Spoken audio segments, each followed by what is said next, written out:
Testing the Waters for Possible Candidacy, an online presentation of the FEC Information Division. This presentation is intended to help individuals who are considering a run for federal office understand the campaign finance rules that apply to them during the pre-candidacy exploratory or testing the waters period. Contributions. We'll begin by defining the term candidate, of the FEC's then describe the distinctions between candidate registration.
Okay, so president, vice president, and Congress. So those are the three big on the national level. On the state level, you have the governor, which is kind of like the president, the lieutenant governor, which is like the vice president. Then you have the legislature, which is like Congress. They're the ones that write laws. You also have justices, like judges for like the state superior court. You have the secretary of state. You have the treasurer, and you have comptrollers. Those are usually the positions. Sometimes there's less, sometimes there's more. Sometimes they call it like bicameral, which means there's two parts of the legislature, like there is in Congress. You'll have a House and a Senate. Sometimes they're just one part of the legislature. So it depends on the state, but either way, you're going to have some state legislators that are elected by their state legislative districts. And state legislative districts are different from the national congressional districts. So that's another thing to know when you're considering which office you want to run for. And then on the local level, you have the mayor, obviously, city council, the district attorney, judge, and then you also have sheriff. Those are all elected positions. And again, sometimes there's less, sometimes there's more, but those are generally some positions that are important to think about. The mayor is kind of like the president. The city council is kind of like the legislature. Then you have the judge, which is like the judicial branch. And then you have people like the attorney that does, obviously creates cases and charges and things like that. So consider running for positions on multiple levels, or basically you should look at which one you're most comfortable with, which one you think you'll have the most pull with, and then kind of narrow it down based on that. The other important thing is the testing the waters phase. During the testing the waters phase, you don't need to register with the FEC until you raise $5,000. There's a $5,000 limit. Once you raise $5,000 with that EIN number in the bank account you created for your campaign, then you will need to register with the FEC, the Federal Election Commission. So this is when you become an official candidate, whether not just a prospective candidate, but an official candidate that can run bigger campaigns and raise more than $5,000. After that, you'll need to get voter rolls, like get the info about people in your district or state, for example, or city.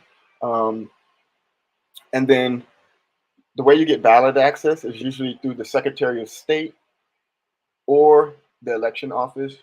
It's usually one of the other. And then on the cybersecurity tips, we recommend having a dedicated campaign contact for your number and your email, and then to back that up with two-factor authentication like Google Authenticator or Authy. We try to recommend not using uh, a like a phone number for your two-factor authentication because those messages can be hacked. Unlike Google Authenticator and Authy, you get a new code every time, so it's far more difficult to um, hack it. It's virtually impossible. Okay, on the donation side, you'll need basically to finance your campaign, right? Campaign financing. You'll need a candidate committee, which is usually a political party like the Freedmen Party, for example. And then you also need to appoint a treasurer that helps you keep track of things. Uh, in terms of collecting, tracking, and spending, we recommend using GoFundMe as a way to not only set a goal, but for people to track your progress into reaching that goal, for you to be able to communicate with donors. And with the FEC, you basically report on a monthly basis about your funding progress. And then on the post-election side, there's certain things you can do with the money if you have any left over. I joke that, obviously you can't go buy a Lambo or anything like that, but you can use it to uh, fund your future campaign, for example. You can use it to pay any debts that you have for financing your campaign. Use it to pay any staff that may have been unpaid or volunteering, things like that. So it has to stay within the context of your past campaign or future campaign for the most part. You can't use it for like personal expenses. Okay, so the next part is about policy, creating our own Freedmen agenda through the party, and then creating a foundation that candidates can run on without having to kind of invent, a bunch of their own policies, like having a unified front like these political parties do today. Um, so we have three policy agenda items. The first is reparations now. The second is Freedmen reconstruction, and the third is genocide prevention. So let's get into that. So reparations now. So we break down what are the fundamental parts. The most fundamental is our promised land of 40 acres. That was referenced both in Special Field Order 15, which most of us are familiar with, as well as the Freedmen Bureau Act. So it wasn't just mentioned in Special Field Order 15, which was an executive order by a general, right? This was the Freedmen's Bureau Act that said we are deserved of our 40 acres, that freedmen are deserved of 40 acres. That was passed by Congress and signed by Abraham Lincoln on March 3rd, 1865. The same day he also signed the Freedmen's Bank Act. He was assassinated 5 weeks later. He was not assassinated for the 13th, 14th, or 15th Amendment because those hadn't even been passed yet. He was assassinated for the Freedmen's Bureau and the Freedmen's Bank. So let's make sure we have our history clear. The other important thing about this is using the framework of United Nations reparations definition. They break it down into 5 parts. Restitution, which includes return of property. So, for example, the return of our 40 acres or anything else that was stolen, like in Black Wall Street where land was stolen. Compensation, that includes um, it says moral damage, loss of earnings, as well as loss of earning potential. So uh, any economically accessible damage, essentially. Um, and then rehabilitation is about legal, social, and medical services. Satisfaction is about us being satisfied, the injured party, us in this case, being satisfied with the reparations. And discontinuation, more specifically, is uh, in the United Nations words, guarantees of non-repetition, which basically means if we're paid reparations and our genocide continues, they can't say, well, we already gave you reparations, you can't ask us again. No, if the harm continued, then reparations are owed again. So it's very clear. The other part of this is lineage economic gaps, one in income, the other in wealth. In income, there's about a 2x. Basically, white people make twice the amount of money in a year than we do. And then on the wealth side, they have about 10 times the wealth than we do, which basically means, um, they kept 90% of the profits and 10% were given to us, essentially. Um, and then when you look at calculations and graphs, you can calculate the Freedmen Bank, the 40 acres, and the value of our 4 million ancestors. So if you just look at the Freedmen Bank in 1874, it was worth $57 million. 100,000 freedmen had saved up basically that 57 million over 9 years, about 10 years, which today at 7% interest would be $1.3 trillion. That's the equivalent of each of those 100,000 freedmen saving up $12 million each, right, in today's dollars.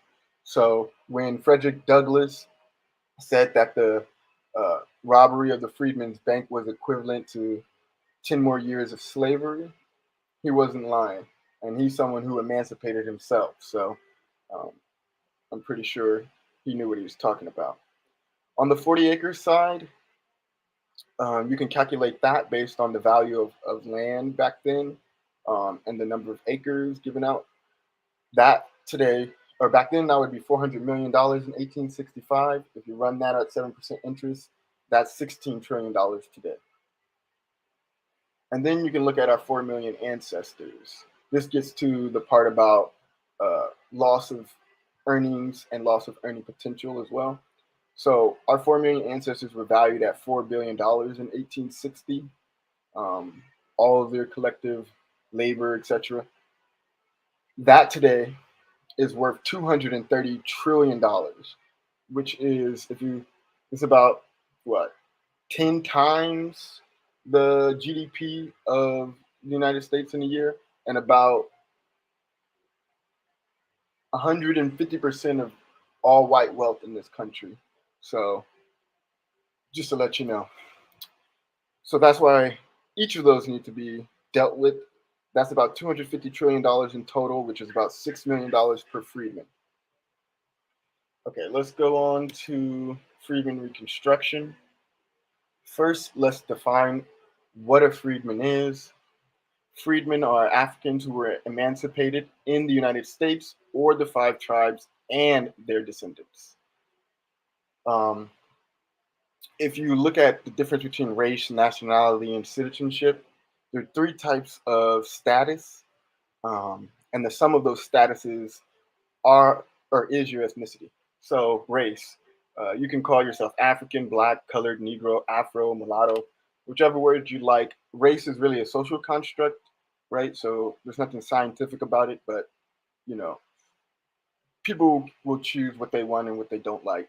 On the nationality side, you're either American, Chickasaw, Choctaw, Seminole, Creek, or Cherokee, if you're a freedman.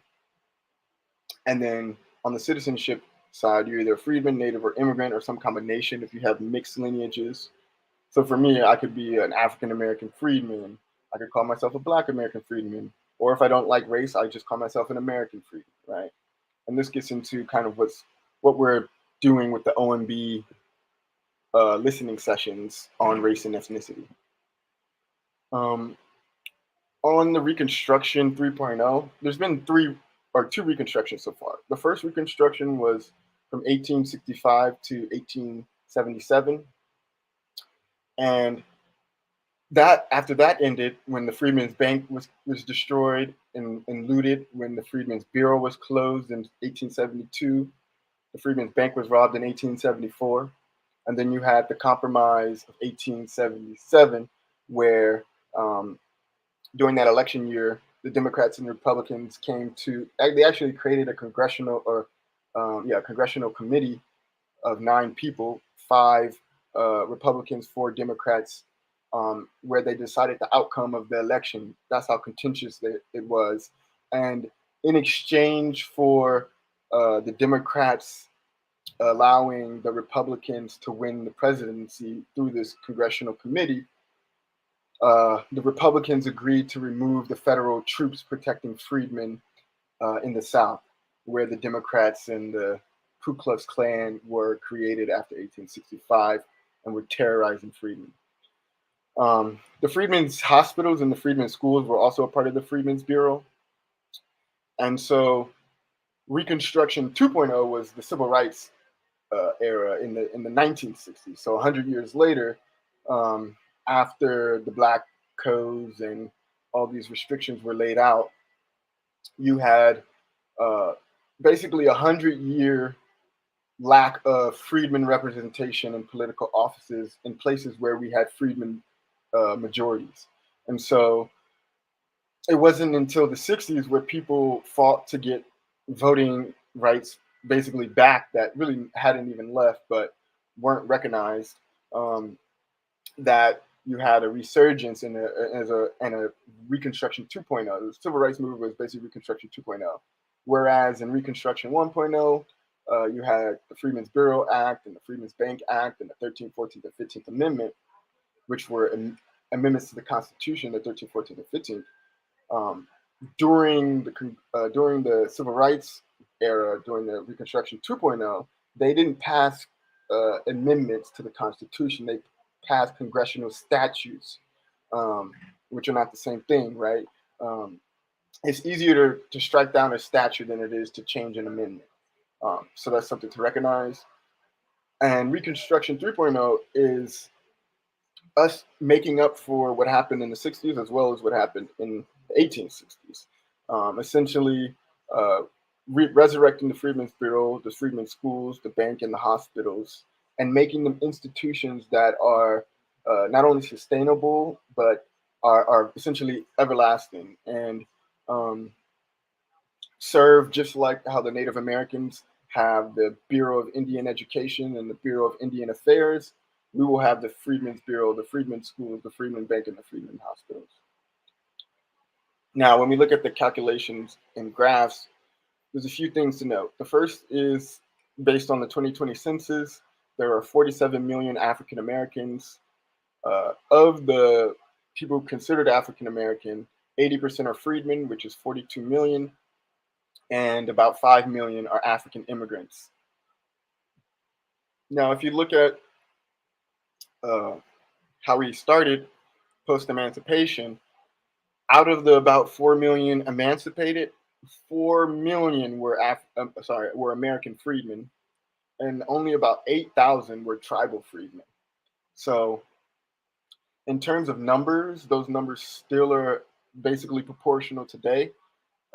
Both of us have grown about less than 2% the black tax over 150 years, basically a 1.5% annual growth rate in terms of births. And we're about 42 million today. They're about like between 75K and 150K, basically 100,000, like as an average. So we're still basically 99% of the freedmen, but about 80% of the people considered African American. Now, genocide prevention.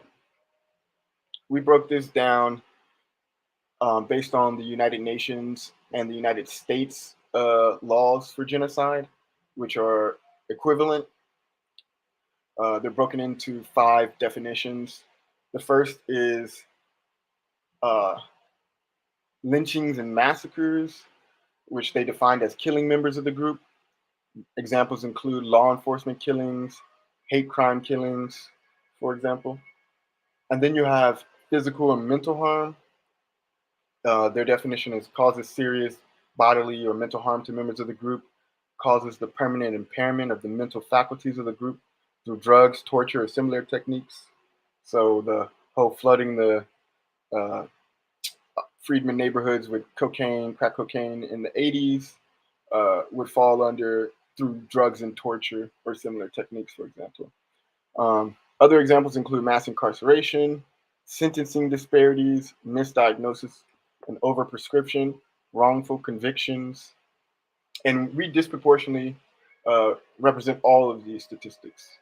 Uh, then you have apartheid, which they define as subjects the group to conditions of life that are intended to cause the physical destruction of the group in whole or in part. And a few examples of that are apartheid in food and water. We're seeing that clearly now in Jackson, as well as Flint, for example, and other food deserts and water deserts. Education, finance, housing, healthcare, employment. Um, then we get into extermination, which they define as imposes measures intended to prevent births within the group. And that doesn't just include the abortion rate. It also includes infant mortality, maternal mortality, and the hysterectomy rate. Fannie Lou Hamer, who founded the first Freedmen Party, the Freedom Democratic Party, she had a forced hysterectomy while she was getting a tumor removed. To give you an example of how it affects not just the least of us, but any of us can be subject to it, even in um, a routine procedure. And then family separation. Um, Family separation includes child welfare, child protective services, foster care, and we just added one recently to the website. I actually got to update this slide to include missing persons. If you look at the missing person statistics, um, freedmen are the most missing. We're like 23% of the missing people, which is twice the amount of people that we represent as a population in the United States. Um, we're 77% more likely to have our kids removed from our homes, even if we're in similarly situated conditions to like white people. Um, and then we're also twice as represented in foster care as well. Now, here's where things get more precise, and we can really start to break down things mathematically and scientifically. And this actually happened, I would say, organically. I certainly didn't go into this thinking, oh yeah, let's create some formula that defines this. It kind of came out as going through collecting all the data that represents our Freedmen genocide, and then realizing a pattern. And the pattern was somewhat straightforward. So the first thing we do is have a more precise definition of genocide, right? So if we go back just a slide really quick, well, how many people do you have to kill for it to be genocide? Or how much bodily injury? How much mental impairment? Uh, uh, how much destruction in whole or in part? How many births need to be prevented? How many kids need to be transferred? Those questions are not answered by the current United Nations and United States definitions of genocide. But just by analyzing our genocide, we were able to create a generalized framework for any genocide where we can prove not only our genocide, but we can use it to disprove or prove any other genocide. So, what is genocide more precisely defined? Genocide is when benefits are less than the percent of the population, or when the costs are greater than or equal to the percent of the population. So then, what are benefits and costs? So if we go back a slide, and I probably should add another thing to this, but we broke down the definitions of genocide into benefits and costs. Um, so basically, the only one that's really benefits is that controls benefits is subjects the group to conditions of life that are intended to cause the physical destruction of the group in whole or in part. That's apartheid. So apartheid is how they control the benefits uh, in terms of genocide. Everything else are costs: killing members of the group, causing serious bodily or mental harm, imposing measures to prevent births within the group, and transferring children from a group to another group. And the way to think about this is essentially what they do is they take our 42 million freedmen, and what they do every year, every day, every second is they're saying, okay, there's 42 million of them. Let's kill as many of them as we can. And then whoever's left, let's reduce the amount of resources that they need to survive to less than the population so that they're fighting over water, for example, or they're fighting over food, or they're fighting over jobs or X or Y or Z, right? And so we created this little graphic to try to just explain somewhat just from a hopefully an intuitive perspective. So if you take 0 to 100%, so what is 0 to 100%, right? Just think of a number line, 0 to 100%. 0% means you have 0% of the resources, 100% means you have 100% of the resources, and then in the middle somewhere is the population size that's trying to essentially either benefit and reduce the cost, right? And so all the benefits, if you want to make it genocide, are going to be, like I said, less than the percent of the population. And that's purposeful, right? You want, if there's freedmen, there's 13.4, freedmen represent about 11% of the US population, let's give them 2% of the water, right? So obviously we won't have enough to survive, right? And then if you look at the cost, a cost example would be, okay, well, they represent around 11% of the population, but 23% of them are in foster care, 23% of them are in behind bars, et cetera, et cetera, et cetera. So whenever the costs are greater to or equal than, or greater than or equal to the percent of the population, that is also genocide. So we could break it down into a formula. We make population P, benefits B, cost C, and then we can use a inequality equation, ironically, because you remember how we learned about inequalities. Basically, you say the benefits are less than P, right, the population, and the population is less than or equal to C, the cost. And you could just plug in different statistics to prove this. And you put everything in terms of the percent of the population. So you could take Hispanics, and you could take Asians, you could take whoever, right, and do the same calculations and prove that they're not going through genocide, essentially. The other thing you can do, once you have the math, you can make code. Code is based on math. So in terms of code, you basically just turn this mathematical equation into a program, and that program is a function called genocide, which needs 3 inputs. One of those inputs being the percent of the benefits. The second part is percent of the population, and C is the percent of the cost. And then you run the same thing. You say if the benefits are less than the population, return true. This means or. This double line means or. And then you say or P is less than or equal to C, return true. Anything else, if none of those fits, return false. Everything else is false. So, like I said, you could put in any of our benefits. What Sean Rochester, who wrote The Black Tax, he was the first person that brought this to my attention. He wrote about the 2% black tax. Basically, all of the benefits of the society in the United States were usually held to 2% of the 2% of the benefits, regardless of the sector. So maternal pensions 3%, black businesses 2.5%, black wealth 2%, blacks getting venture capital funding 1%, births 1.5%. Black banks have like 1% of the wealth in the country. So they keep us to these black tax, to this 2% average, to ensure that 13.4%, 11%, if you want to just break it down to us, are fighting over that 2%, right? And then I already mentioned, hate crimes. We represent about 50% of the hate crimes, 54% of the exonerated, 77% more likely to be have our kids taken away via CPS, 27% abortion rate. The infant mortality rate is about 13% as well. And so when you again break this down and even disaggregate the 13.4% of the African American population into 11% freedmen, 2.6% or 2% African immigrants.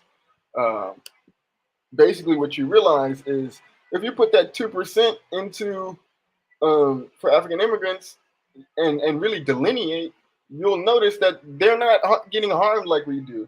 And if you say that all African immigrants are in jail, like let's say the entire 2% that they represent of the African American population, let's say all of the negative benefits, or sorry, the negative costs or the benefits that they are, we add that to them, or that they get the benefits. They're the 2% that get the benefits, and then the cost we add them into the 2%. All of them in the 2%. Let's just say we do that, right?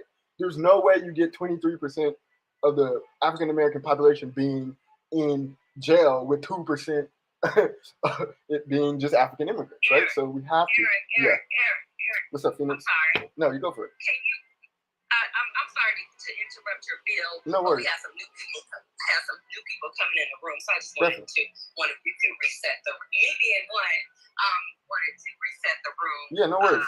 Right now we're breaking down the candidate bootcamp in the Jumbotron. There's two links. One is to the actual presentation if you want to follow along via the presentation. The other link includes the live stream if you want to watch along, and then obviously the space to listen and to speak as we go through, or if you want to wait to the end and ask questions, that's fine as well. Right now I'm breaking down the section on policy, and this is I believe should be the last slide of the policy page before we get into how the party can help. Thank you. Okay, so everyone, please share out the space. This is really important information. Or do you want it to be shared out? Yeah, no, definitely. Please share it out. Okay. Yeah, definitely. Everyone, please share out the space, and I guess we're going to open up the document. I did open it up the DocuSign one, so I'll follow along as well. Yeah, whichever's please comfortable. Share out the space because we're talking about, from what I understand too, is how we're going to start finding our missing freedmen and women. Right. Exactly, and it was exactly adding the missing person data to the family separation part. Like that is family separation. Being a missing person, which is usually kidnapping or murder or some other thing. They're just missing. They haven't been found. That is family separation. And once I realized that, I was like, well, I'm like pretty sure we're disproportionately represented of missing people. And so I just looked it up, and lo and behold, we are, right? And so it's unfortunate, but the good thing is tomorrow we're going to have a space where we break down how we can use technology to find those missing freedmen, and kind of how even that solution led me into or back into politics. But basically, the last part. I didn't know that was your passion point. So Yeah, you learn it was. something new about each other every day. I didn't know that was your passion point. Well, So it was kind of accidental. It was like obviously you don't want missing people, right? But it was more of kind of taking my technical knowledge and realizing I can actually do something to help rather than just feeling helpless. And that was kind of the shift, realizing, wait, if we can use this technology to find 8 randomly placed weather balloons in 8 hours, why can't we use it to find real people who are missing? And when we know we're the most missing, why don't we develop that for us, specifically for us, and build that? So it kind of ties in. That was also inspired somewhat by the AI lynch hunter, like realizing, oh, why don't we just build cool technology that solves this problem instead of waiting for someone to do it for us? And these are capabilities within our wheelhouse. The last thing I'll say on the genocide prevention slide is that now that we have the math, the formula, and the scientific definition of genocide, we can take this and actually build a program that not only tracks genocide, but you could put in different data and it'll spit out whether it's genocide or not, for freedmen or for other groups. And then what it really does is it really helps us shape legislation. On our website right now, we have the genocide prevention on our policy page, and we have the legislation that takes you to the current U.S. law. And so if we wanted to, we can change the current US law for genocide by just updating the statute, which is much easier than passing a totally new bill. So really what we would want to change is like three parts. Part one is data collection. Data collection for each section of genocide, um, physical and mental harm, uh, lynchings and massacres, apartheid, extermination, family separation. So for each of those categories, there should be like the data we have on our website. There should be data, not just these. There could be even other data points that we haven't even added yet that could be standard for any act of genocide, right? And this data should be collected on an ongoing basis for every ethnicity. And then with the data collection, we are now able to do kind of tracking of genocide. So if we have the data, then we can look at, well, not only have we passed over the genocide intent threshold, but also how close are you to that threshold? Are you really close? Are you far away? And then the last part of that is enforcement. Once you know where things are at on the genocide levels and whether something has passed into genocide intent, then you can use that to say, now we can take enforcement action to prevent the genocide. And you can even have prevention as, like, if you see the data rising to genocide levels, that should trigger like essentially an investigation or some type of enforcement action as well, right? Like you don't want to be like, well, let's just wait till it becomes genocide, right? Like we need to be doing things as we go, right? Like it's kind of like when you're tracking someone in the hospital, you don't want to just be like, well, let's just wait until they have a heart attack to track their vitals. No, we want to be tracking the vitals the entire time so we can best respond. So that's the last part of that. The last part of this section is the party. So how can the party help with your campaign? What can we do? What do we bring to the table? So we break this down into data and endorsement. So on the data side, we've done something that not even the Democrats or the Republicans or any other independent party has done, which is actually break down Freedmen data.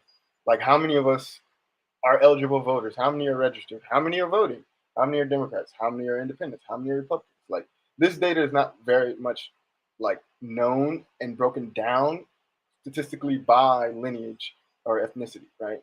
So what I was able to do is take census data, take Pew Research data, and take Gallup poll data, and basically compute the outcomes. So just looking at the numbers, Freedmen numbers, there's 32 million eligible Freedmen.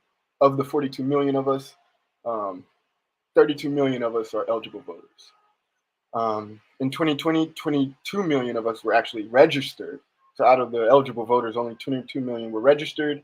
And out of the 22 million that were registered, only 20 million voted in 2020. So that means there was 10 million that were unregistered and 12 million that were non-voters.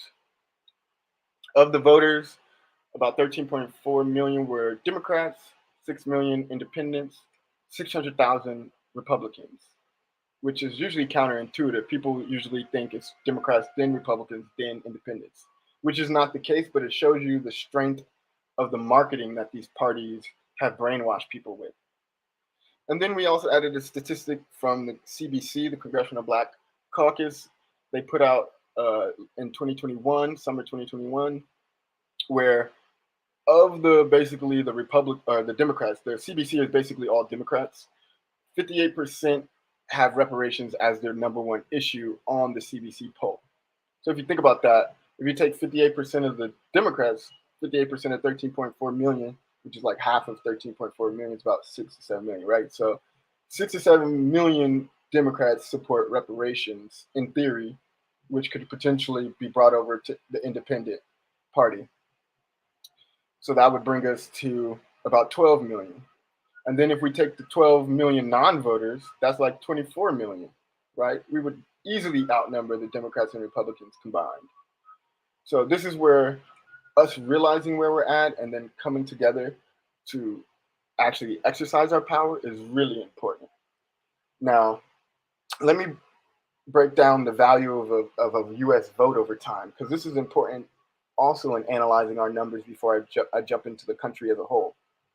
But one of the things I was curious about, because I always was wondering, like, how valuable is our vote? You know what I mean? Like, in terms of, like, we have GDP per capita. Like, that's a function. You can look at that across nations and et cetera, and look at what's the average income a year per citizen.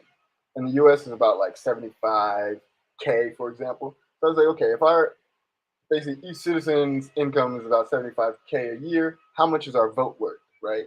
And I thought our vote, like the United States is so dope, like in terms of how the rest of the world views us and everything. I'm like, well, our vote has to be worth more than our annual GDP, right? So what I did is I looked at all the campaign spending each year, like from 2000 to 2020. You basically take all the campaign spending in that year, divided by all of the votes that were received, and you get the value of a vote. Basically, how much are these people willing to spend to get your vote, right? In 2000, it was about $38. 2004, it was about $44 per citizen, or per eligible voter, I should say. And 48, sorry, in 2008, it was $48 per voter. In 2012, it was $54 per voter. And then, and this is also really interesting when you compare it with our Freedmen numbers when it comes to turnout. In 2008 and in 2012, we had the highest Freedmen turnout, higher than any race. We had more blacks turnout than any other race in 2008 and in 2012, even more than white people. And you see the value of the vote rise from 48 to 54. And then guess what happens in 2016? There's a huge drop off of black voters. I'm gonna put that tweet in the jumbotron really quickly. I should superimpose these on top of each other so y'all can really see what I'm saying. Construction, let me pull that up real quick so y'all can see. Here we go. So if you look at the voter turnout in 2008, 2012, overlay that with the value of a vote, or actually from 2008 to 2016, you mirror the value of a vote over the black turnout, and you basically get the same outcome. In 2016, we basically said Obama didn't do shit for us for 8 years. We didn't get reparations, and we basically became disillusioned and stopped voting. And that dropped the value of a vote down to $51, basically back to 2008 levels, pre-Obama levels, right? So, that was a huge sign. Then in 2020, Democrats were scared shitless. Because the cool, interesting part is once you take all the campaign spending, you can break it down by party. How much did the Democrats spend? How much did the Republicans spend? And then you can look at the value of a vote that the Republicans spent, like the value of a Republican vote, the value of a Democratic vote. In 2020, the Democrats spent almost twice the amount of money for a vote than the Republicans. That's how scared shitless they were. And the value of a vote went up to $90, which is like almost double it was in 2016. So the value of a vote overall is increasing over time. So don't ever let anybody tell you your vote isn't valuable. But also, surprisingly, for me at least, it isn't as high as I thought it was compared to our GDP per capita, right?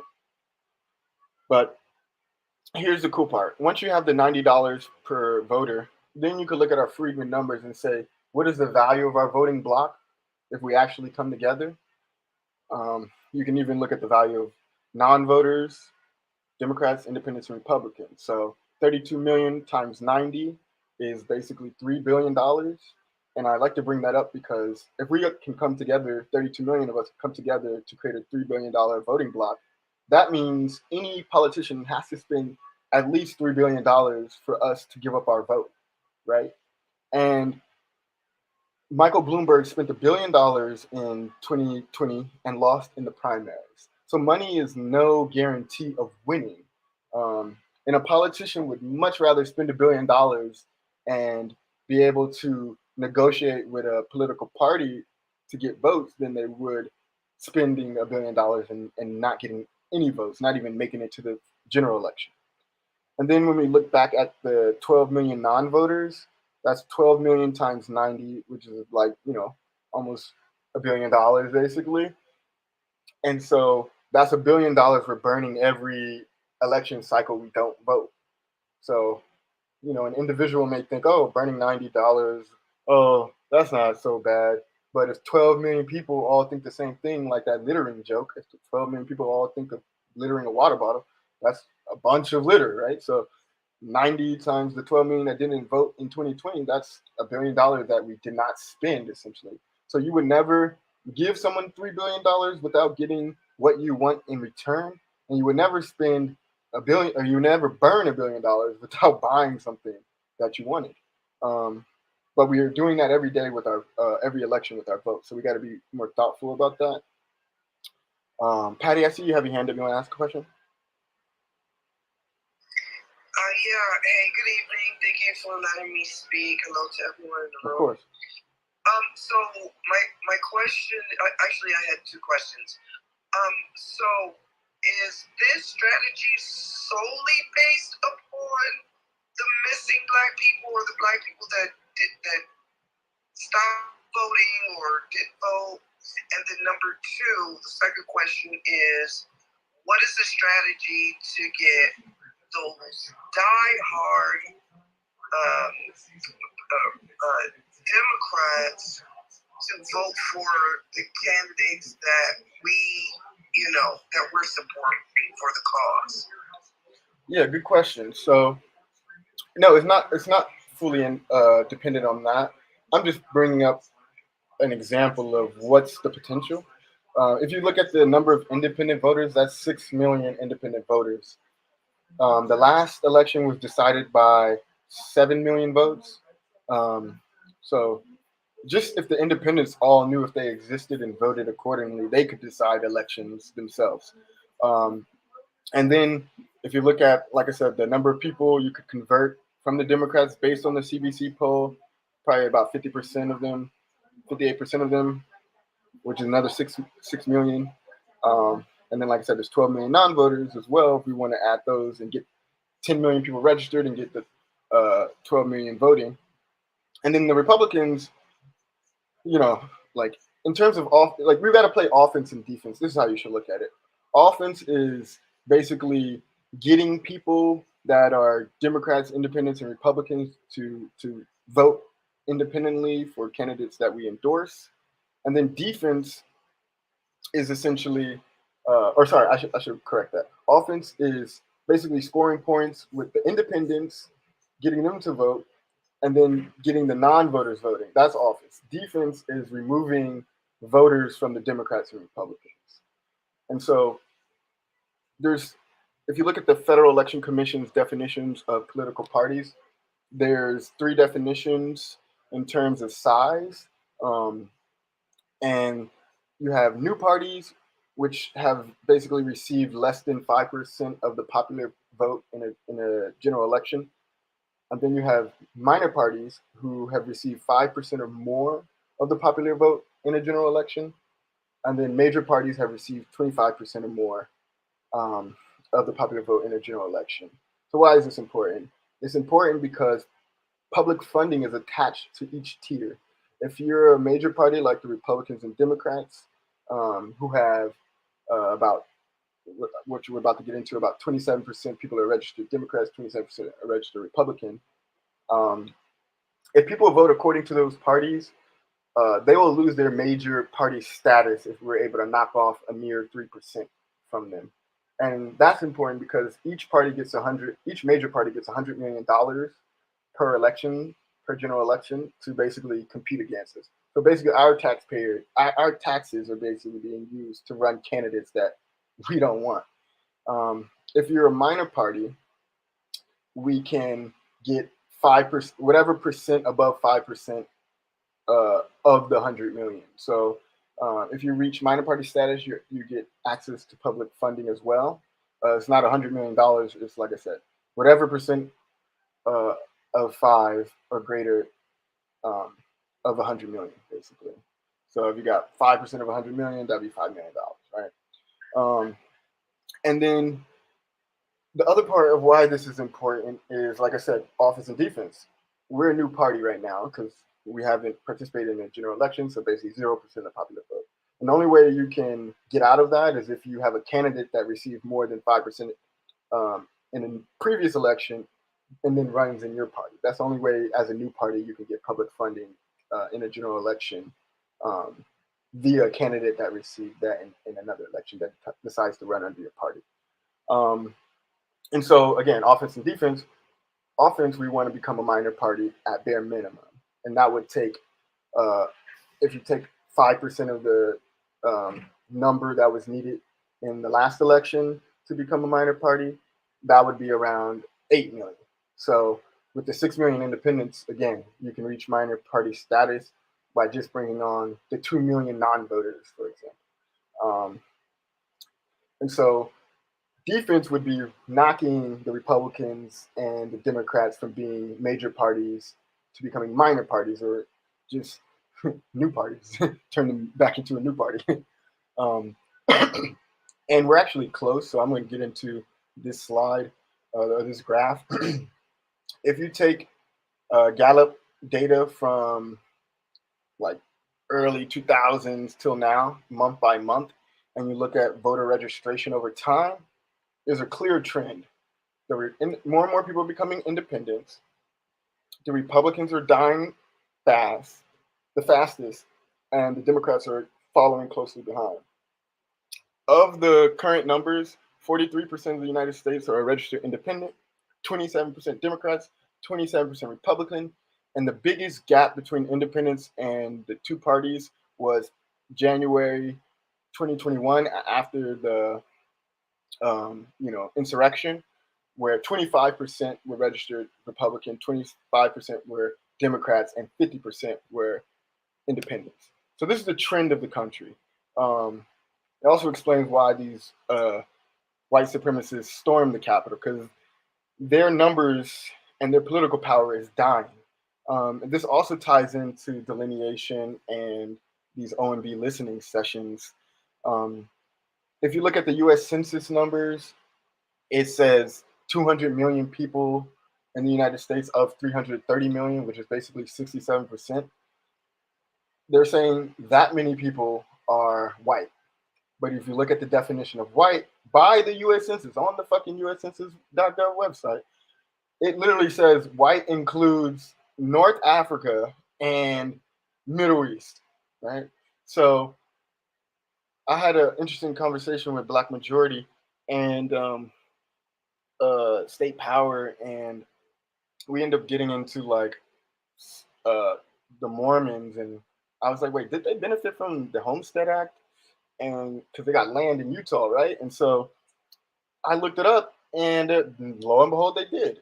And guess what? The National Park Service, which has data on like land and all this stuff in the United States, they on their website have 93 million living descendants of the Homestead Act, which basically is a delineation for colonial Europeans, basically.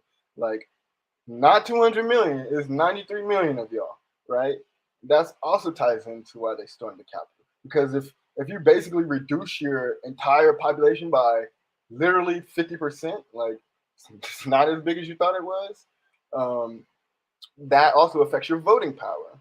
And out of that 93 million, not all of them are voting age. So it's probably about half of them are actually eligible voters, which would bring them down to about 40 million, which is close to our 32 million. So they have even less political power than they have tricked themselves into thinking. So anyways, delineation when it comes to breaking down this data and understanding the trends and where the country is going is really important. 82% of the states in the United States allow independents to vote in the primaries, because a lot of the two-party system people like to convince you that, oh, if you're independent, you can't vote in primaries and stuff like that. 41 out of 50 states, 82% of them you can. And I've talked also about different strategies of why you wouldn't even want to vote in a closed primary, because basically all you're doing is giving them intel the two parties intel on who would be good candidates to be the candidates that should represent you, right? You want them to have like the worst candidates, right? Um, so be strategic when it comes to thinking about your party registration and um, whether you're running or whether you're voting. Okay, last slide, endorsements. So how can the party help with endorsement? So I broke this down into business, tech, and R&D. So business is broken down into fundraising. We can help you fundraise. Um, we have a GoFundMe up right now. We're trying to raise $1 million to fund at least 2,000 candidates to run for political office um, in 2024. And then we also have the Freedmen News Network, FNN, where we can do dedicated interviews um, and track your campaign, give you press coverage, all that good stuff. We can also help with your social media. We can help you run professional ads on your social media as well. Google ads, YouTube ads, Facebook, Twitter, all of that good stuff. We can also help with videos, like creating campaign videos. Obviously, we have the Bootcamp. This is our first time doing this, but we're going to basically do this every year. And it's going to be an ongoing thing. And then like a rolling basis. The convention, we're going to do that annually. Part of the requirements for being a political party is to hold national conventions. You don't have to do them annually. Like the two parties don't do them annually, but we're going to do them annually on Juneteenth. I think that's just a good way to bring us all together once a year, making sure we're all staying on code, looking at the future, making sure we're learning from our lessons in our past. And we'll also use that to, like we did this year, introduce any new endorsements. We'll let them have their own panel as well, where they could talk about their campaign. Then on the technology side, we can help build your website. We can also help with robocalls. We did 100,000 robocalls for Marcel in a day, for example. So, like, there's no limit really to the number of robocalls. It's based on the number of people you want to reach and how often and how many people you want to reach and all that good stuff. We can also do robo text, robo emails, basically making it very low cost for you to run your campaign without draining your budget, which we'll get into price per vote. So on the research and development side, this came out of the knowledge we gained from this past election cycle. Basically, we can be a good Cambridge Analytica. And what do I mean by that? Cambridge Analytica was a UK firm that came out and essentially was able to take all of this data from social media, from just public data, and then basically build up profiles of voters and run predictive analysis to see how well campaigns are doing. They used it to figure out how to message to people, how to market to people, and all that good stuff. So we can do a similar thing. It's called KPI analysis, key performance indicators. And so far, we've discovered 6 that are predictors of your success. The most important one is the price per vote, how much you spend to get a vote, which ties back into the last slide. There's an inverse relationship between candidates and voters. Candidates want the lowest price per vote, and voters want the highest price per vote, right? So there's a two-sided marketplace, right? That's what politics really is. So if you look at, there's no, I try to anonymize the data, so there's no numbers on here.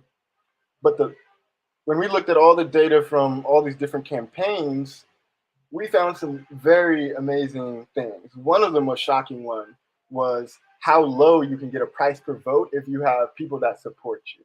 So the lowest we've ever seen is basically spending $1.50 per vote.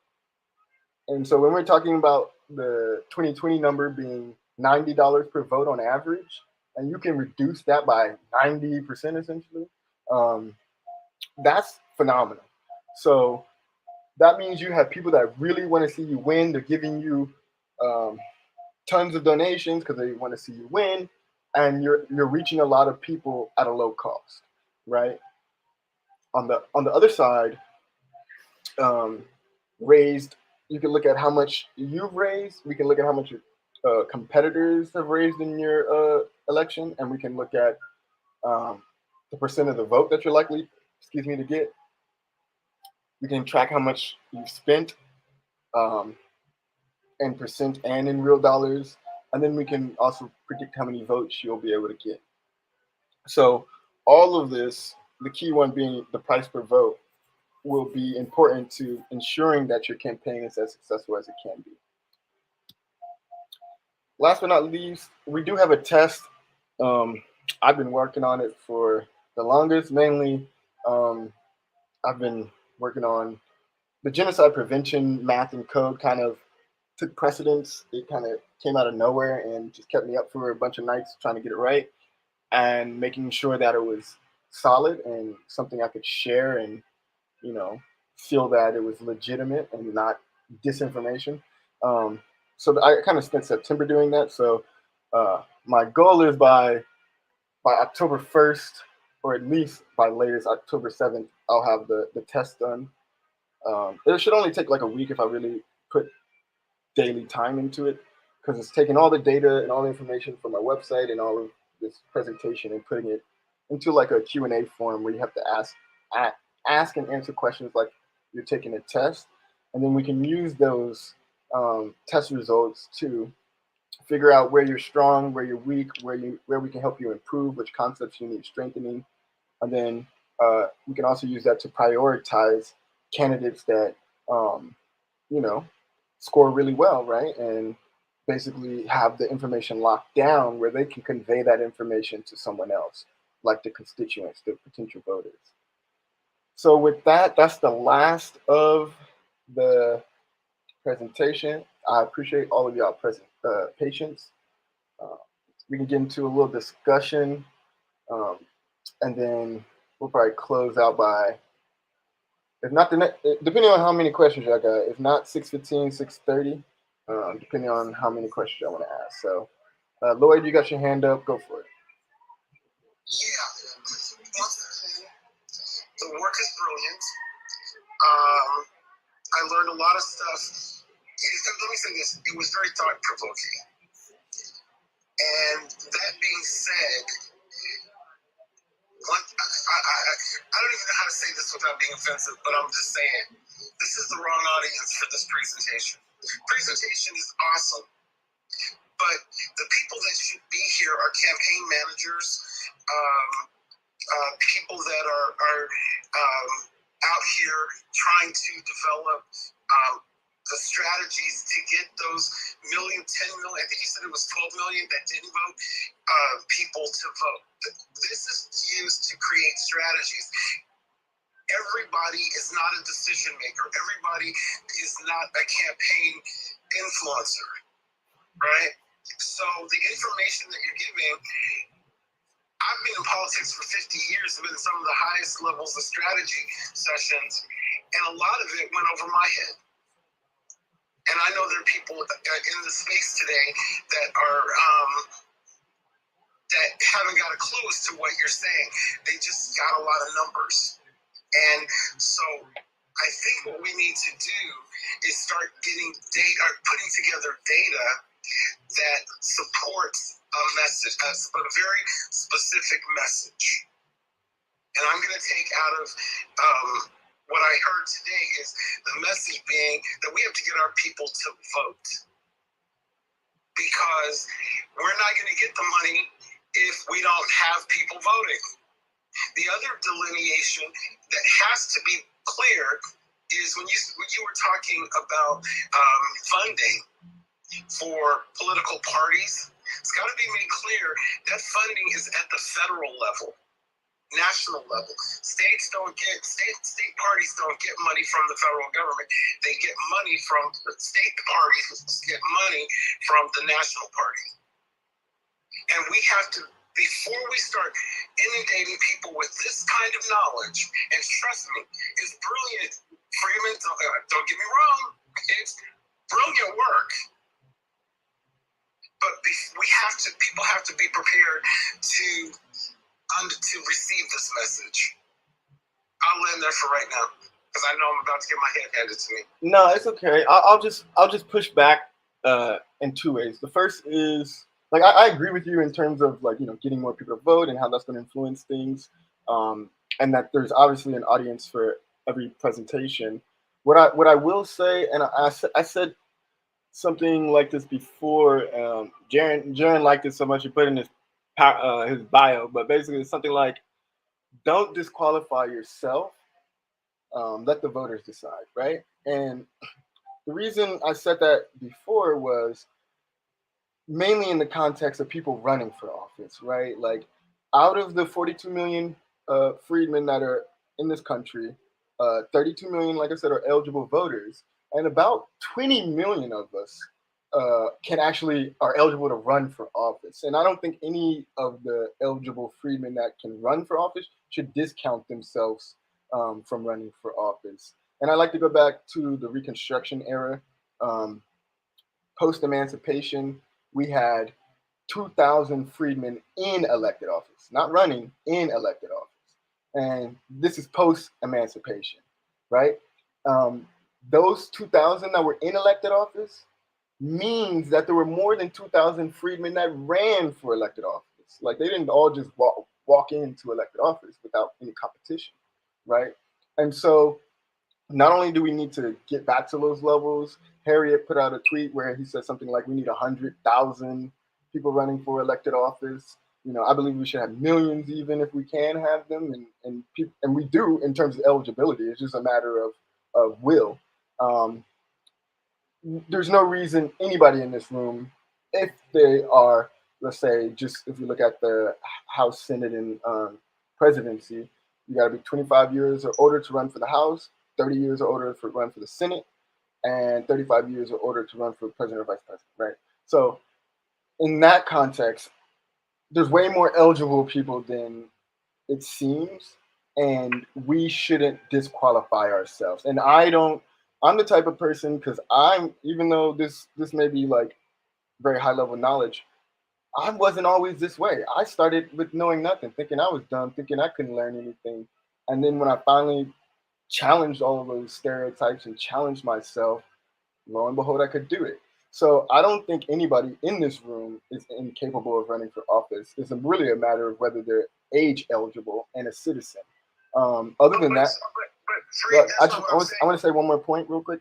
The other side of this is Tesla, and she just held a push the line candidate boot camp with Our Black Party, and what she did is she had like different breakout sessions, like if you're a candidate, if you're an organizer, if you're this or you're that. I forget how many she had, but it was a few key positions. I wrote it down. I'll have to look at my notes, but basically, the way I look at how we created this presentation is primarily for candidates, but even me as someone who had to like create this, like there was things I discovered that were not immediately obvious, like the inverse relationship between the price per vote that a candidate wants versus a voter wants. Like that, just that little thing, that also should influence a voter, because a voter should then think, okay, well, if I want my candidate to win, I want them to have the lowest price per vote, right? But if I want a candidate to lose, or if I want a candidate to really fight for my vote, where I don't think they deserve it, then I'm going to make the value of my vote as high as it can be, right? So it's like the difference between like supporting like a Tamara or Marcel or Somerville or Lloyd or Arella, right? Where we want you guys to have the lowest price per vote, right? Versus having to spend $90 per vote. We want you to be able to spend $1 or 50 cents or a penny, right? So this is the type of like things where even a voter watching this can learn some things, and maybe even if they don't think they would ever be a candidate, going through it, they may realize, you know what, I do have that capability. So I won't say too much. Let me go to Freedmen, then we can come back around. But let me say one thing first before you do. Can you make it like 30 seconds? Yeah, probably 15. I'm not saying that every eligible person that could be a candidate that is eligible to run for an office shouldn't run. What I'm saying is that this presentation, and But this information is not what's going to get them actually to run. It's going to be what the information they need is how do I get a website done? How do I actually raise dollars? We talked about that. That's on the endorsement slide. But yeah, let me go to Freedmen, and then we'll come back around. I at least want to give everybody a chance before we get out here. There's like 12 more minutes left. I'm trying to give everyone at least a minute. Give everyone at least a minute. 1, 2, how many hands? 1, 2, 3, 4, 5, 6, 7. So if I give everyone at least a minute, that'll bring us to like 25. If I give people 2 minutes, that'll bring us to like 34, 36, something like that. So I'll at least give everyone a minute and like a minute to respond to some back and forth if necessary. But let's try to be on point. Freedman, go for it. Okay, thanks for letting me speak, Freeman. I really did appreciate this presentation. And I think one of the things that makes this so valuable is even if you're not even, I mean, most of us have just no idea how these candidates are selected. I mean, it's like what we usually do is, they give us a candidate and these people just appear from nowhere. Most of the time, we don't know who they are. We don't know how they're selected. But sometimes it may be your, local pastor if it's a local office and stuff. But, just even things like I never knew anything about, the cost for vote, $50 per vote and stuff. Just that basic information is going to be so, to me, valuable. Even if you don't even think about running, just the fact that you have this information and know it kind of, it's not such a mystery, like these people are just handed down somewhere from God. So I really do appreciate this. And yeah, you talked about, and I know the other group clubs and as we talked about how to build a website and how to do things like that. I do have one request though that I think would have made it a little easier. Is it possible that maybe some of the slides you could put all of that? I appreciate you put this one slide in the Jumbotron. Is it possible you could just put these slides in the Jumbotron? Because I think it would make it easier for people to follow, at least for me to follow. So maybe in the future that, would help. So, great information. I appreciate it. And that's all I have to say. I'll let my plane. Yeah, thank you for that. I actually did when I first created, because actually before we got into the boot camp, I was working on updating our policy page, and I used a presentation to kind of basically the 3 slides. The first part of the candidate bootcamp were the 3 slides I created for the policy page: reparations now, freedom reconstruction, genocide prevention. I had these 3 as screenshots. I posted on Twitter, and I had posted them in the Jumbotron in the past. The reason I've been using that link recently is it gives us data on people's usage, so we can track like how many people have gone through the boot camp. We can contact them. We can look at how much time they spent on a slide, for example. So like this type of data is valuable for improving our presentation, as well as when it comes to endorsing people. Like you could say something silly like, well, if you spent 2 seconds going through the whole presentation but scored 100%, like that shouldn't knock you, right? So it's one of those things where it's not like we're trying to use it against you, but it's one of those things where it gives us insight into that. But I'm happy to try to post this again and try to post all the slides. But I do like the fact that we have this presentation. It's a link everybody can go to, and we can kind of track things. Because that's another thing that's a problem with campaigns is people don't track things. You got to always track every step. I have the bit.ly URL so I can track how many people click it, and then I can track how many people actually went through the presentation, because you could click something and not go through the presentation. So all this data is important, and you're going to need similar type of data when you're running your campaign. If you share something out like a donation link, well, how many people clicked on the link? How many people, it's easier to know how many people donated, but how many actually clicked on it? How many people clicked donate? All these types of things. Phoenix, I see you have your hand up. Go for it. I'm just gonna, I'm going what I'm gonna say. I'm gonna say, Eric, you're just such a genius, and I appreciate you so much, and I appreciate your brain and the data and thinking of all of these details of tracking and really, because that's what it all really boils down to is the data, right? And because no one's, when it comes down to budgets and getting money and things like that, like people always want to see the numbers, and you're just so awesome at it. And thank you so much for your hard work and the presentation. And I'm gonna I did step away for a minute because I had to speak to someone, but I'm back. So thank you. Thank you, Phoenix, for those kind words. It means a lot. And I like to say, we all, as freedmen, we have our own superpowers. Each of us has something to bring to the table. All you got to do, most of us know what our superpower is. And if you don't know, you really have to think about, what do you like doing for fun and is rewarding, helps other people, but you can do with ease as well, right? So it doesn't feel like it's a chore.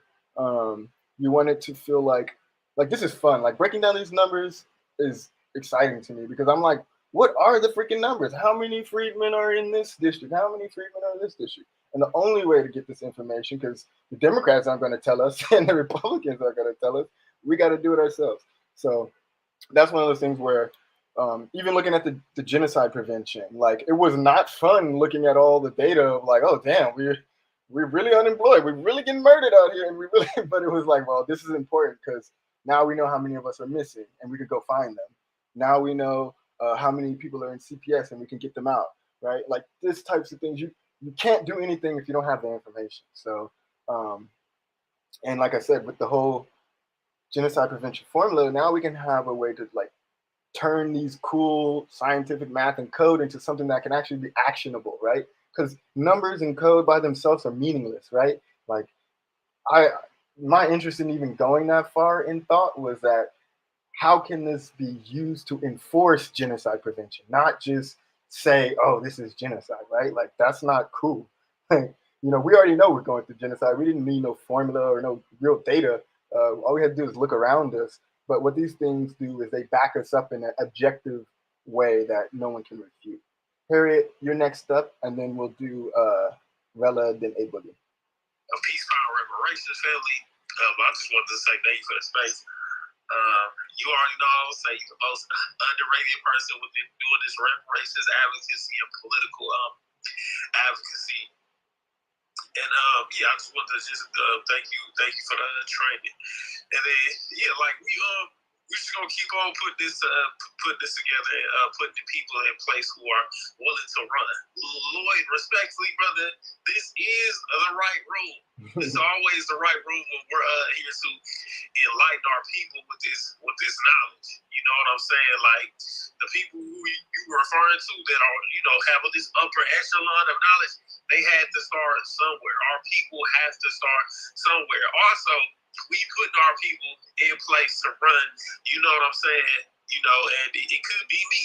You know what I'm saying? It could be Phoenix. It could be our brother Eric. You know what I'm saying? So this is about putting this information in front of our people so we can upgrade our knowledge so we can go forth and empower ourselves instead of trying to empower this system that don't care about us.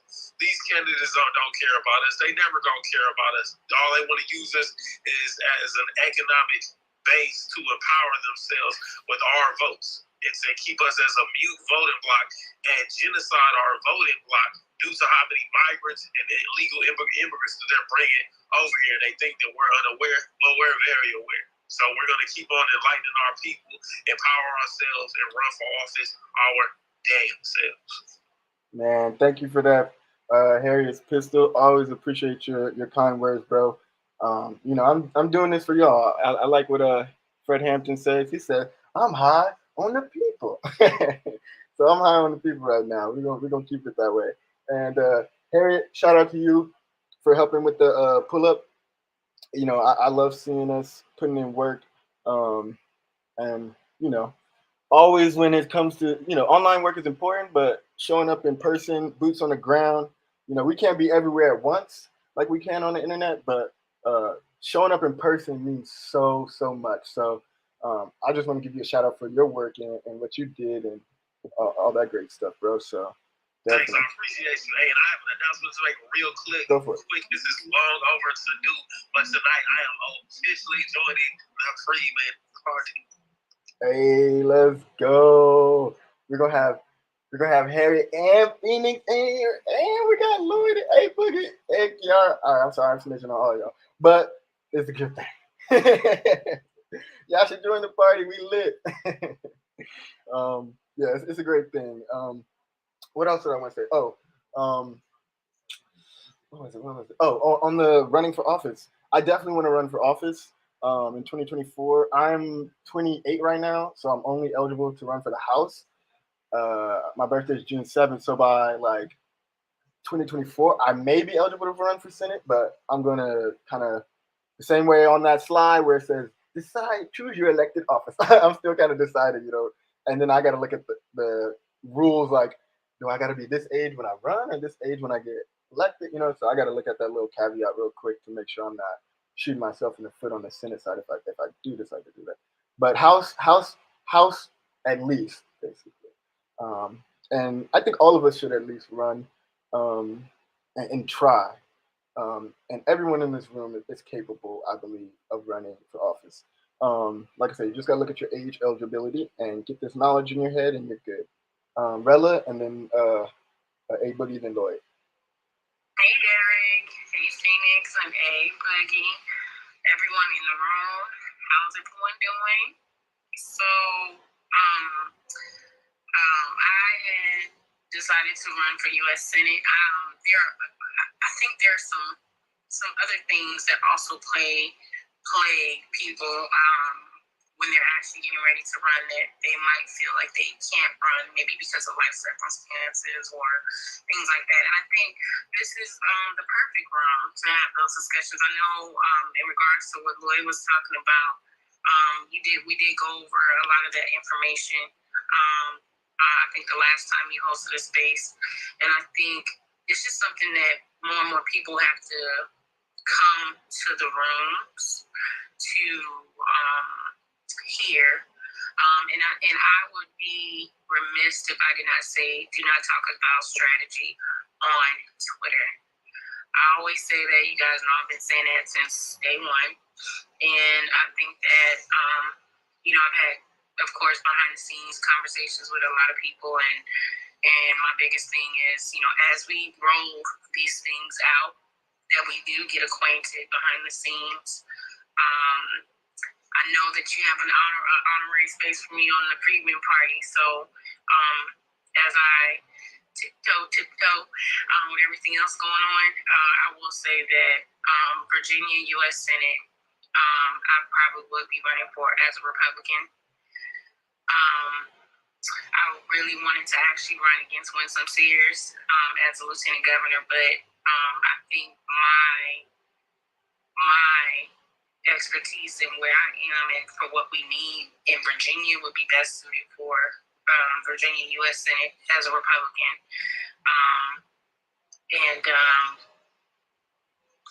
I'm all about crashing the board. So if there's another person that we can, get up there and run as a Dem or independent, whatever, as long as, the alignment's right, I wouldn't even be mad about who won. I think the goal is to make sure that we crash the boards. Someone has to get in. So we have people running in all positions. And again, I've been trying to say this to hold my tongue because I don't want it to be put out in the ecosphere on the metaverse, but I'll talk to you behind the scenes. But if you get the gist of what I'm saying, crashing the boards, anybody ever play basketball?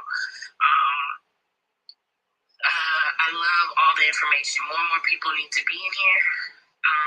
And I know that there are things in the works for us to actually meet for candidates who do want to run behind the scenes. So I can't wait to have those discussions, amongst ourselves. So gather as many people as you can to bring in these rooms to start to get them acclimated with what goes into elections, not just being a voter, but actually considering, becoming that person who maybe struggled and, next thing you know, you are in political position in office, and it will help, grow your your life stance and your voice. That's how all these other groups have been able to do it. So we have to get on the ball and look at it like that. This is a real live chess game, and it's time for us to be players in real life. So I land my plane. You know, it's always good hearing you all, and much love. CJ, I'm waiting for you to make that move, Mr. Willis. I see you down there, Davey, Soulman, and Tata Sierra. Thank you so much, everybody, for letting me speak. Peace. Definitely. Always love to hear your voice, Rella. I love your passion, love your energy. Definitely want to see you run for political office. You definitely have the Freedmen Party's backing. Take executive endorsement over. I'm pretty sure if we did a vote on it, you'd still make it. When you said crashing the board, or first the honorary member, yes, you're definitely an honorary member. Hey, Harriet, I see you. Got the notification right now. Harriet just joined the party. Rella, you're totally welcome to join as an official member. We also have the updates, which is kind of like you don't have to pay any dues, but at least you can get the updates. But when you pay the dues, it's $20 a month. You get voting rights. So to steer the future of the party. And that's why we have it at all. And then what else? Crashing the board. So when it comes to crashing the board, I completely agree. Tesla made a great point of this when she was doing her push the line. She was talking about how, sometimes you need people that just run just to scare somebody. You know what I mean? Sometimes you need someone to run to. Obviously you want to win, right? And you want the right people to win. But sometimes, like, this is art of war. This isn't like you said, this is chess, not checkers. So sometimes you have a decoy, you know what I mean? Sometimes you have someone who's really running and put all your backing, you know what I mean, behind them, right? Sometimes you want to just primary as many people as you can. Like, we want to primary the 60 people in the Congressional Black Caucus, right? We want to make all of them feel like it's musical chairs. Everything's up for grabs, right? Don't get comfortable, right? And when it comes to just different strategies, we really, really have to get out of this like one-sided mentality, like one way of doing things. Like, this goes back to even legislation. Like we've had fucking HR 40 in office, excuse my language, for 32 years. By the end of this, by 2030, it'll be 40 years. 40 years of wandering in this desert of Congress, right? So if you think about it, 40 years, 40 acres, one fucking bill. Excuse my language, right? No real progress. A white person would never sit around for 32 fucking years for one damn bill. They're gonna have 10 million bills with one word changed in the damn bill, and you're gonna just accept one of them. I don't care if the word is the or but or and is the only difference. Y'all gonna have to accept one of these. And that's what they do. They just flood the market. Here's a bill. Here's the bill. Like this. Like, did you see what happened after the whole Roe versus Wade? What did the Democrats try to do? They had like 3 abortion bills, right? They didn't care how they was going to get it done. They said, we're going to get it done, right? And so they didn't get it done. But the point is, they tried, and they're going to keep trying until they get the right bill, right?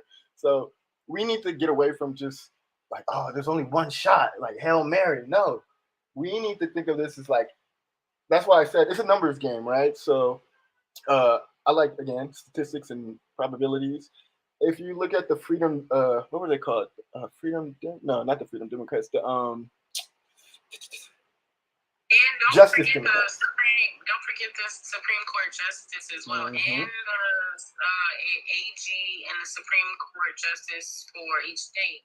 So remember, you don't have to practice law to be a Supreme Court Justice. Exactly. And Alexis beat me in on that game, and I said, "Wait, what?" But they would like it if you have experience, in some form of law, paralegal, maybe, in that regard. However, these judges are being picked. They're being picked because there are people in Congress that are senators, House representatives, who actually give a list of names to the president, right? And they go and choose from that pool. If we don't have people for us in that pool, then we're asked out essentially, and that goes for judges as well. In your particular state, judges are voted in. So if we're not looking at the judges, then we can kind of sleep at the wheel. So all of this is new information, and I think it'll be helpful for all of us to be either in a setting and make sure that we're having conversations to take in our own perspective basis. I appreciate the love and the passion as well from each and everybody. And always, I'm here if anybody needs me. Always, Rella. 2 more points before I go to A Boogie and Lloyd. So I just moved to the slide back because I added this today. Exactly to your point, Rella. Because I had choosing your elected office, but I didn't really break it down that much. But I love what you said because that's exactly what I added today. On the national, it's mainly president, vice president, and Congress. On the state level, it's mainly governors, lieutenant governors, legislator, secretary of state, justices, treasurer, comptroller. These are all elected positions, right? And then on the local side, you have mayor, city council, attorneys, judge, and sheriff, right? Like these are elected positions. And I think most people will be surprised to know that some of these are actually elected positions. Like sheriff and judges are elected positions. Like all of these are positions we could run for. And I think the more we open our minds to the possibilities, because I would say most of us just think of presidents, governors, and mayors and city councils mainly, and like legislators. We mainly think of executive and the legislative branches, right? We don't really think of judicial as much or anything dealing with what we're going through, which is like the justice system and law enforcement as well. So thank you for adding that, Rella. Last thing I was going to say on that point, in terms of numbers, the Justice Democrats and another group, I forget their name, but they worked together.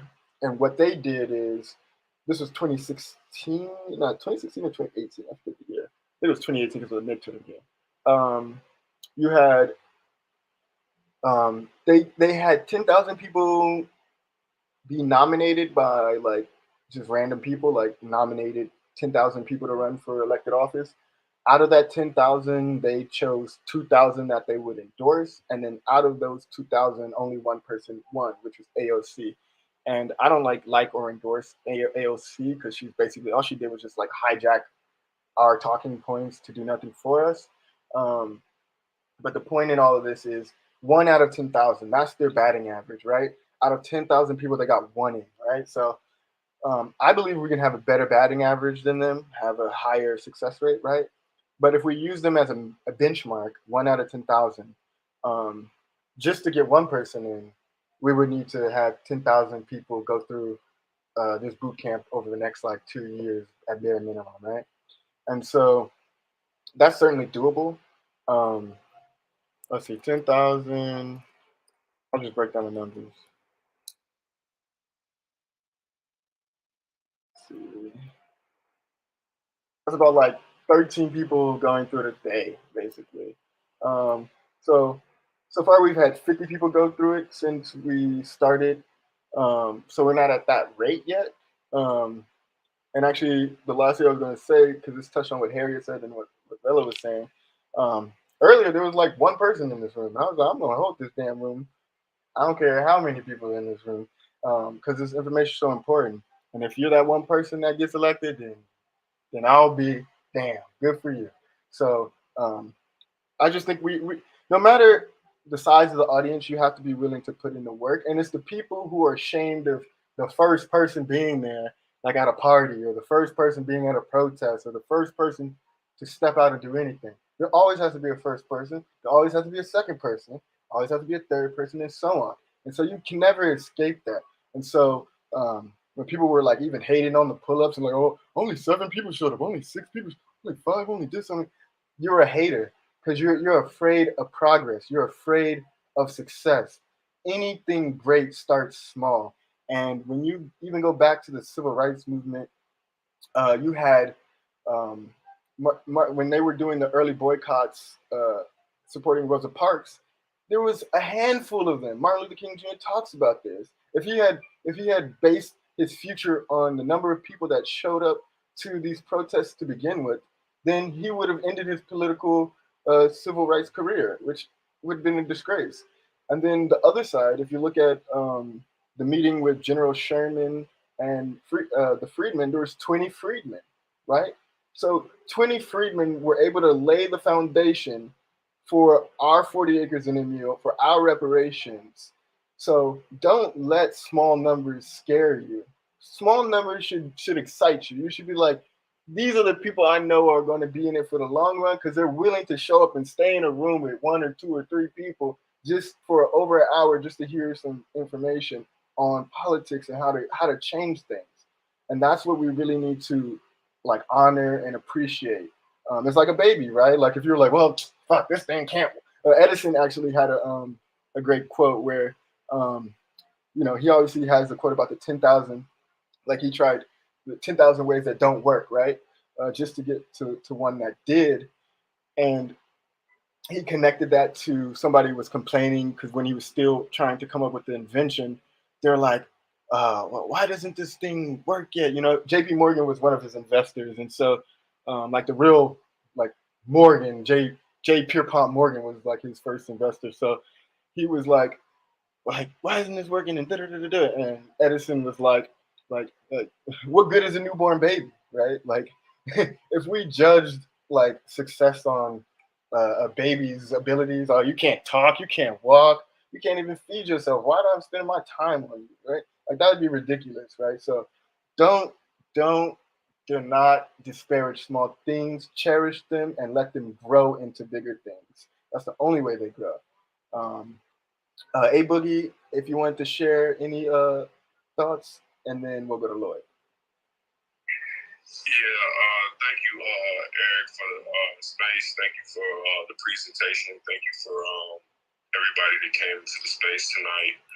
Man, I had a lot of points that I really kind of wanted to make. But first and foremost, we want to say we're going to ask everyone to retweet the space if you can. Yeah, I need to get into my promotion. Like when I be watching like Tariq and other people's spaces, they be like, tweet up the space and I don't usually say that. I'm gonna start saying that like I'm a YouTuber or something. Please like, subscribe. Yeah. Eric, I don't see the record button. That was actually, I forgot to mention that. I looked up and I was like, where's the record? The good thing is we have the YouTube live stream and I got the audio connected, so at least they can go through the video and hear us as well. So boom, backups on backups on backups. And we got the archives. Oh yeah, and I could go into my Twitter and download it if I really need to. So yep. And Harriet, shout out to Harriet for putting me on game because he like 2 months ago he was like, "Hey, what happened to that space on this date?" I was like going through all my old tweets. I'm like, man, it's like 2 weeks ago. I gotta scroll. And he was like, and then when I went to it and finally freaking found it, it was like unavailable space. Like the recording was there. Then I was told, I was like, bro, it's not there. He was like, oh, you can download it if it's within 30 days. And I was like, what? So I figured it out. So thank you again, Harry, for that. Sharing knowledge. See, I don't know everything. We all got to share knowledge. We all got something to share. Yeah. Hopefully I didn't interrupt you, Abel. No,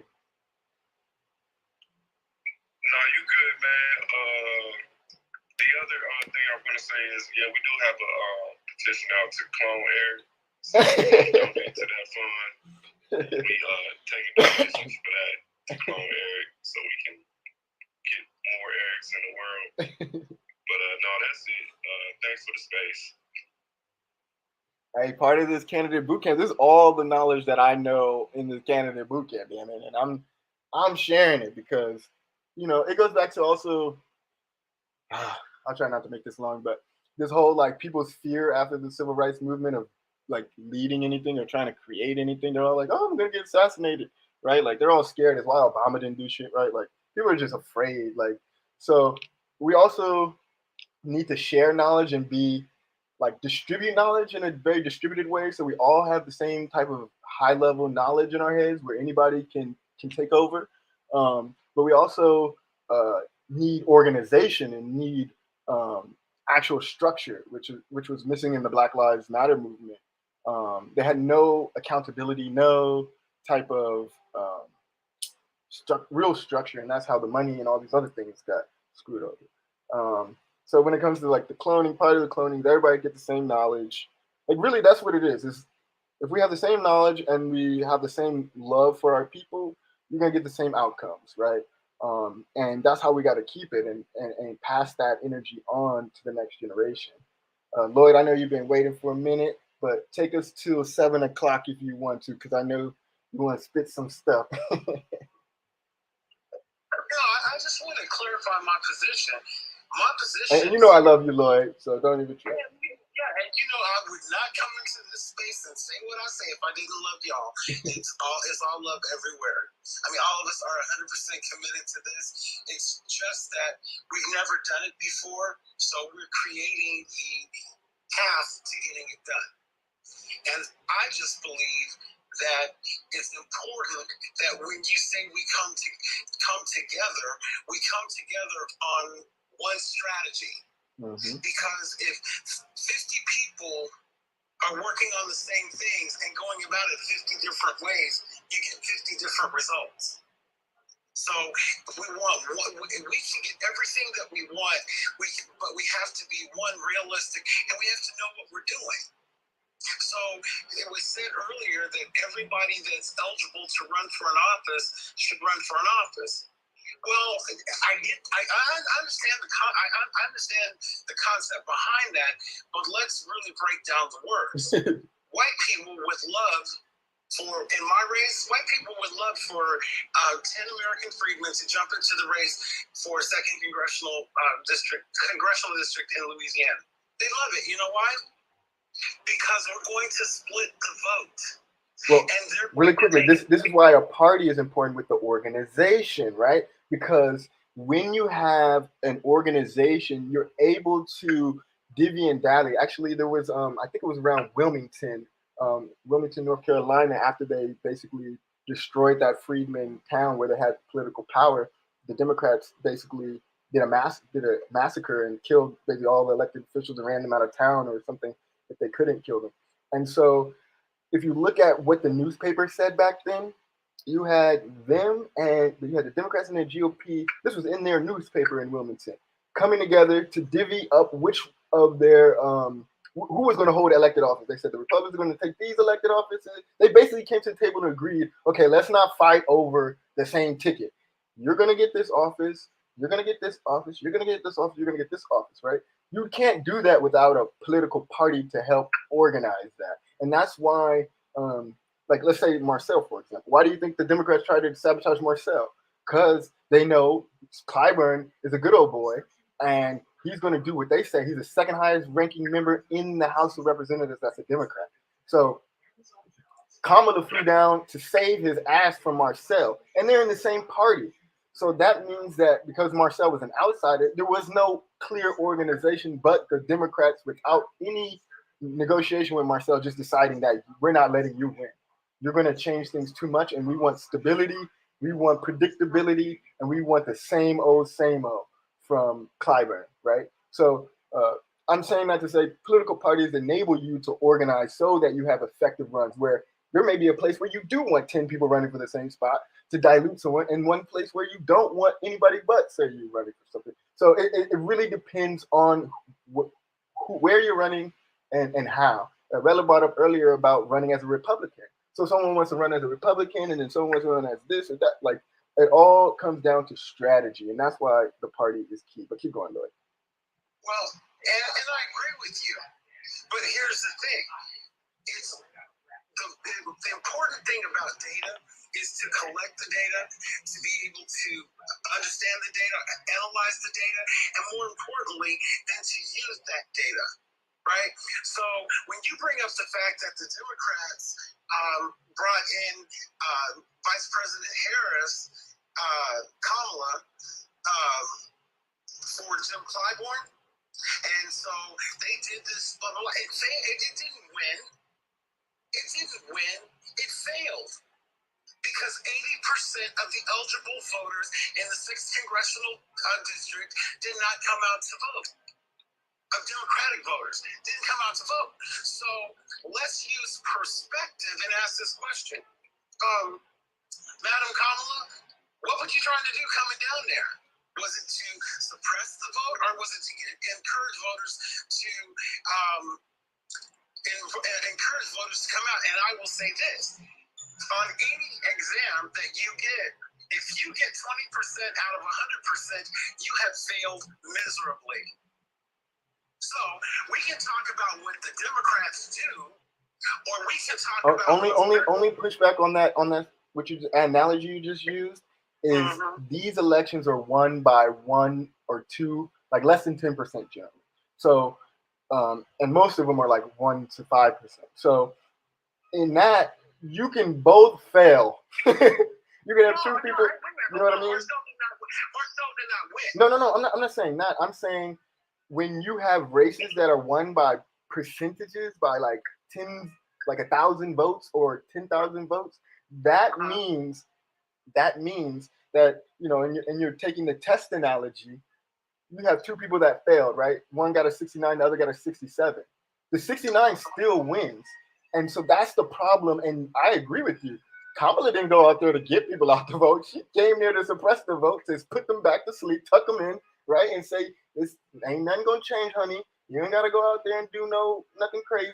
Ain't nothing to worry about, right? That's where she was really doing, right? But here, all I'm saying is this. We always talk about, you know, we're going to create a strategy. Here's the strategy. And it's so simple. It's number one, to get American freedmen and other Black people to understand one thing. If there's an election, we vote. If there's an election and you're eligible to vote, we vote. Not 98%, not 99%, but 100% and 100% of the time. That's what we have to do, because we're 48 million out of 350 million. So we all have, every vote for us counts. Every one of our votes counts, right?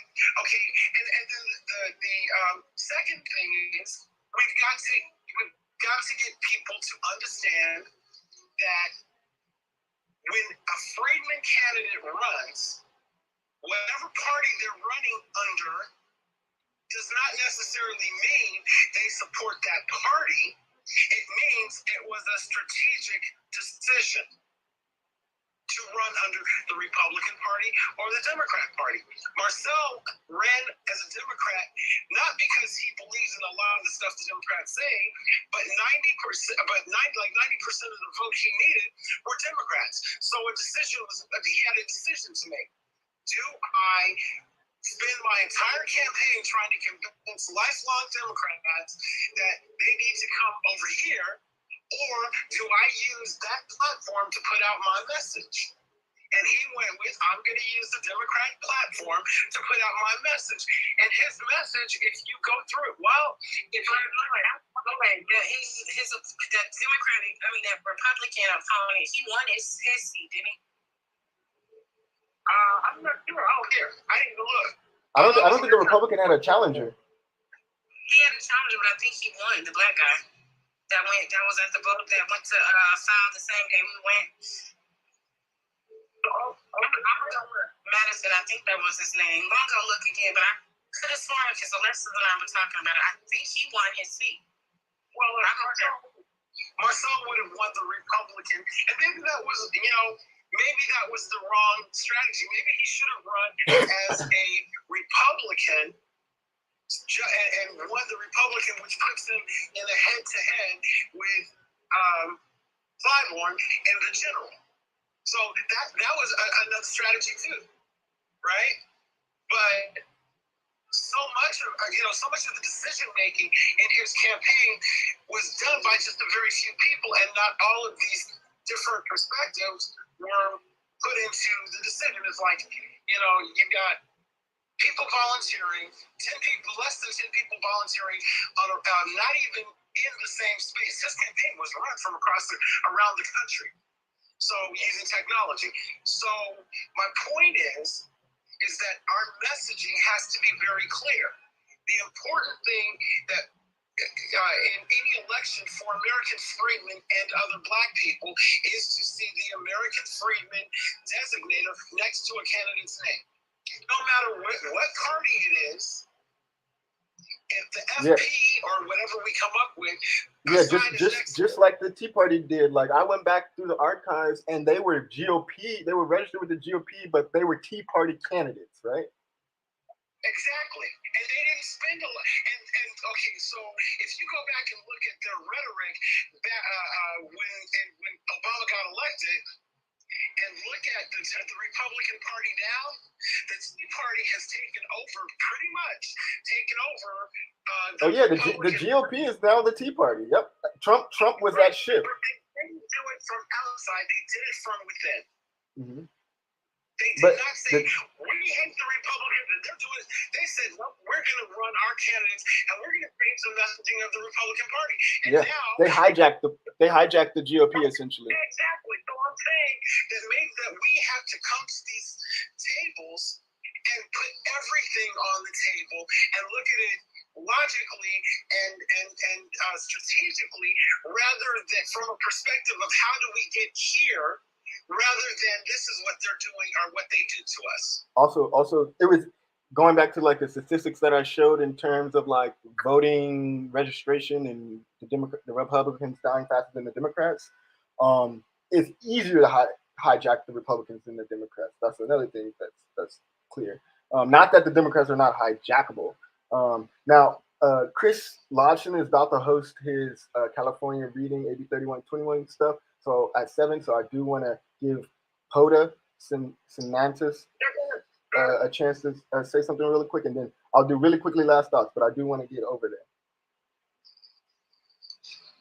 Poda, did you want to say something real quick? So are you saying that you're closing this room? Yeah, we started at 5, so we've been here for 2 hours, and Chris Lodson from CJAC is about to read the California reparations report. It's like 500 pages. He's been breaking it down chapter by chapter. Well, right now I am focused on politics, but I'm focused on politics in terms of academic institutional leadership. We have I wish that I could say this and anticipate that everyone in this room would tweet about it, because it's just that important. We have a heightening crisis in the life of HBCUs where foundational Black students at the hand of leadership of these institutions are being replaced by students who are not of our lineage, and these communities are being prioritized at our expense, and extraordinarily punitive methods are being utilized to evacuate Black American, Black foundational students from HBCU campuses. Mm-hmm. HBCU campuses, particularly speaking about Howard University, which is where my relationship is, they are not safe spaces. Literally, there are particular harms that are introduced to students who come from our ilk on these campuses, and we have to get involved in that politics too, in terms of naming, recruiting, and promoting descendants of American slavery to lead these institutions. Frankly, I'm in favor of a rule that says you cannot lead a HBCU except you be a descendant of slavery in the United States. Hey, POTUS, I agree with you 100%. And part of our Freedmen Reconstruction deals with Freedmen schools, and that a lot of Freedmen schools, or a lot of HBCUs, were created out of Freedmen schools. So Fisk, for example, is one. Howard had the first Freedmen's Hospital, which was part of the Freedmen's Bureau as well, and it's still there as part of the campus. There's a Freedmen about Howard University. No. I agree with you. There's actually a great Vice documentary on like this white kid at a HBCU. I think it was Morehouse. But it disgusted me, and just goes to show you how much work we got to do. So I am going to cut this a little bit short. If anybody has last thoughts, please share them. Yeah, the space started, so please, like 15 seconds, everybody, if you do have last thoughts. Okay, let me say that about POTUS. What we have to do is all about mindset. First of all, I don't call it HBCUs. It's HFC.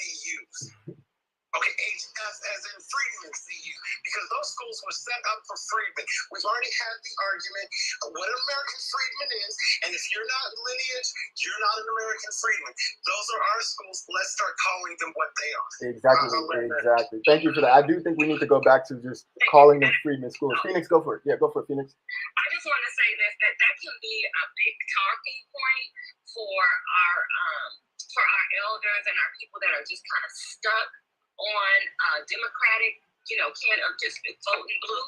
Like, we can always say that, Joe Biden pulled back the monies for, the HS, whatever you want to call it.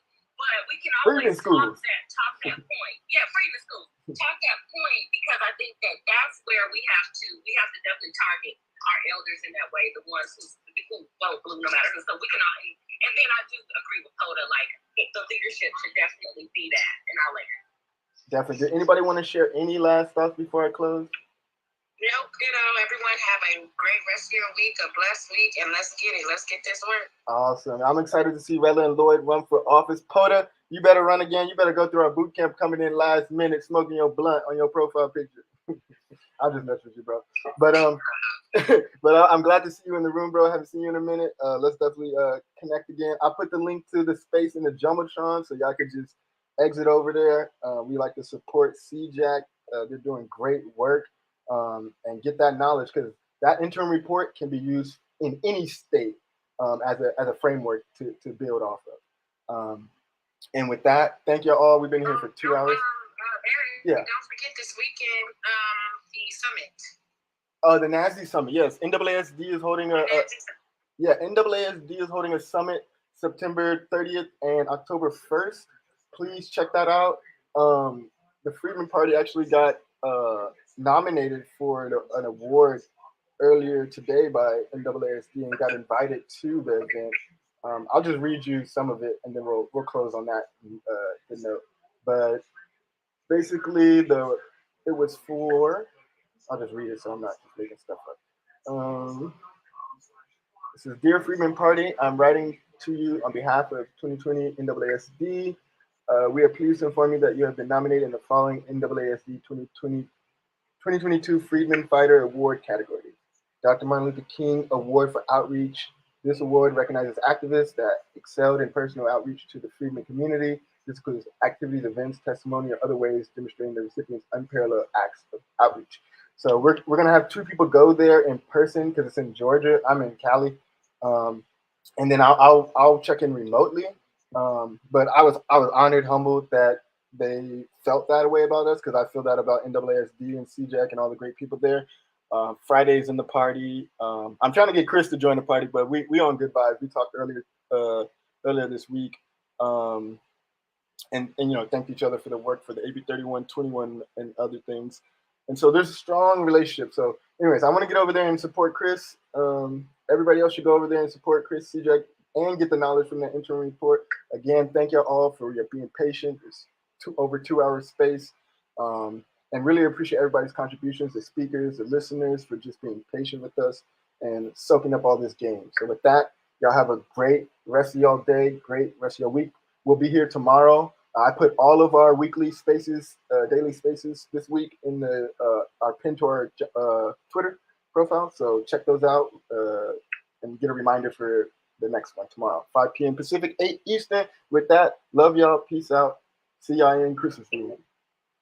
Bye.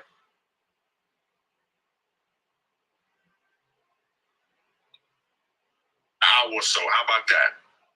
I'm going to start us off with some opening thoughts, some opening ideas, my reflections, and then we're going to give you the mic. Yeah, we're going to give you the mic to share your thoughts and your reflections.